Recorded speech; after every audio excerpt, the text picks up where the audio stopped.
সেই তুমি নিজের নামটা পাল্টাতে গেলে কেন? না না, বিশ্বাস করুন, আমি আপনাদের যা যা বলেছি তার মধ্যে কোনো মিথ্যে ছিল না।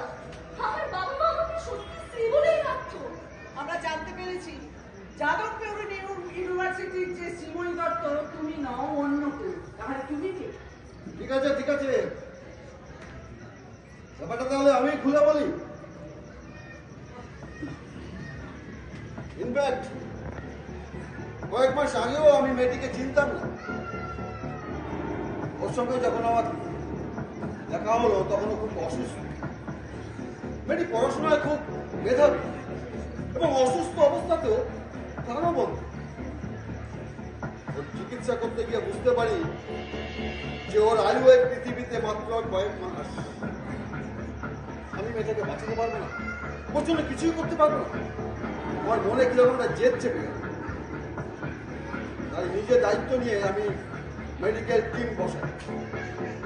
তাতে সিদ্ধান্ত হয় মেয়েটির হার্ট ট্রান্সপ্লান্ট করা। কিন্তু চাইলে তো না পাবো না, হার্ট পাবো কোথায়? ঠিক এই সময় ওই বাইপাসের হাসপাতাল থেকে আপনাদের ছেলের খবরটা পাই। আমি তড়িঘড়ি সেখানে চলে যাই, আপনাদের সাথে সব খুলে বলি। আপনারা আমার সাথে কোঅপারেট করলেন, রাজি হলেন, আপনার ছেলে হাত ধরে